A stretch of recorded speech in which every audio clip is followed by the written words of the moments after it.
Hello and welcome to Mindset Mondays with DTK. This is episode number 181 in an ongoing series of live broadcasts designed for folk with a growth mindset or folks who want to develop one. Most importantly, it's designed for folk who already understand that the way to get better at doing what you do is to get better at being who you be. So if you'll take just a moment, whether you're watching this live right now on Facebook, LinkedIn, or YouTube, please click share just beneath here and invite your friends, your colleagues, your community to this broadcast. The more folk we have attending, the richer the conversation. And also, just because I'm, always a little distrustful of sound, that it's actually working, if you will let me know where you're dialed in from, I would love to know. And good morning, Agata. I'm thrilled you're here as usual today. Wow. So this has been an interesting one. I ran across this quote from Leo Rosten, and it's funny because it's one that's constantly misattributed. In fact, you've probably heard of the quote and heard that it was Ralph Waldo Emerson. It's not. So I went digging on this one because I'm really super curious about it. What I'm playing with today is I started noticing that my life has been marked by several chapters of almost opposing goal states.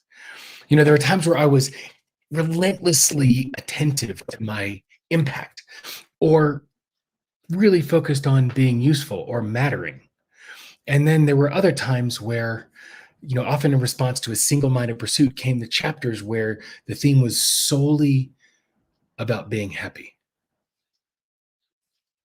What came up for me is I don't know which one was right and which one was wrong. I mean, I guess the real question is which one served in the moment. Yeah.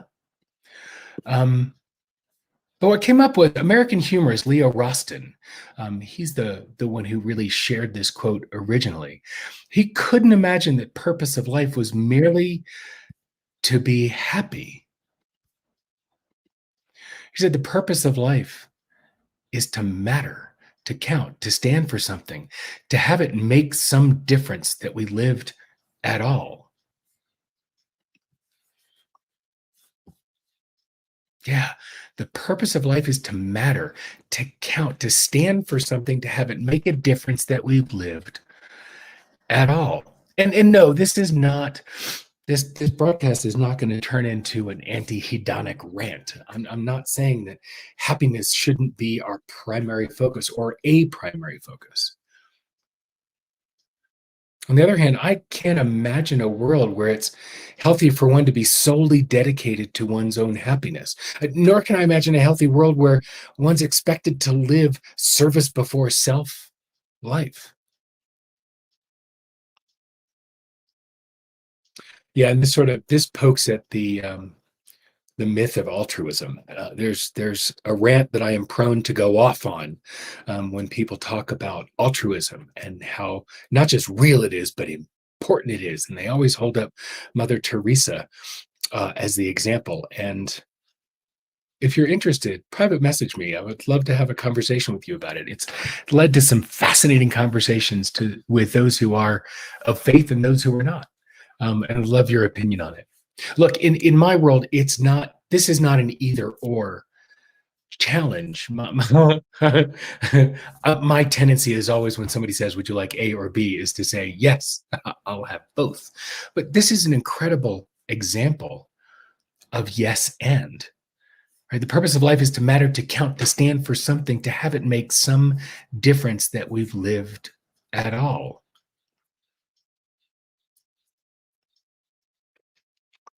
I've learned of late and repeatedly that I'm healthiest when I'm actively choosing both. And importantly, that I'm doing it simultaneously and unapologetically. The idea of holding on to my happiness, mental, spiritual, metaphysical, physical happiness as part of my day to day, rather than whiplashing back and forth between. to me, that has not felt healthy. Over 3 decades as an entrepreneur, all of us are healthier individually and communally when we live that dual purpose of being happy and mattering and focusing on our impact.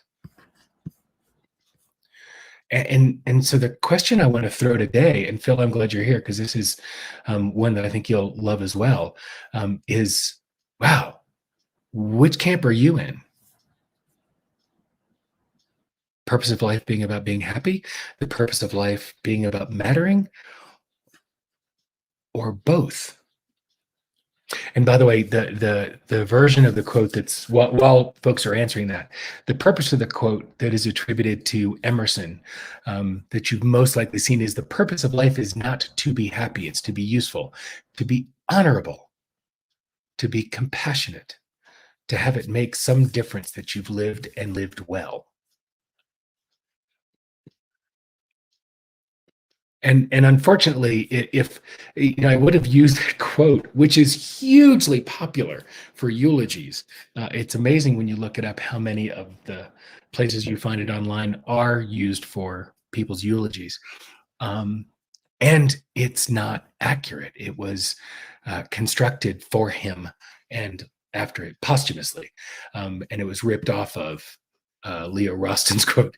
But I do love that idea of the purpose of life being useful and to be honorable and to be compassionate and to have it make some difference that you've lived and lived well, because it speaks to that balance. I wish it said the purpose of life is not solely to be happy.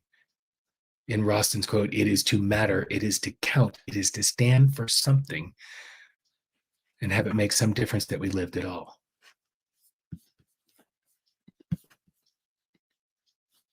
Agatha says, when I'm happy, my life is also meaningful.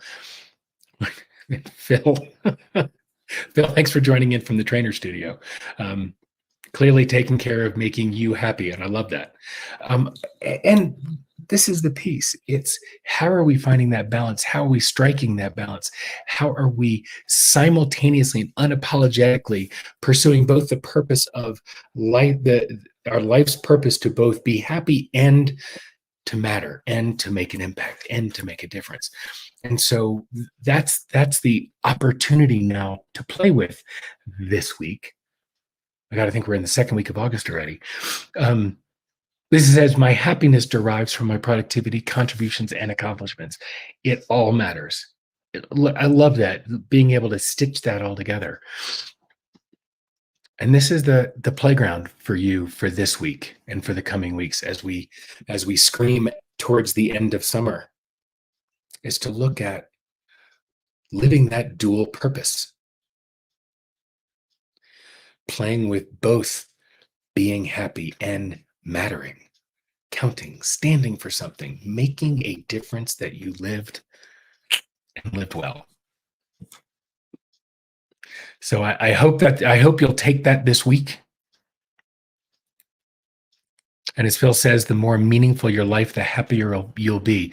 So I challenge you to take this with you this week and look at how you can pursue that dual purpose in your world this week.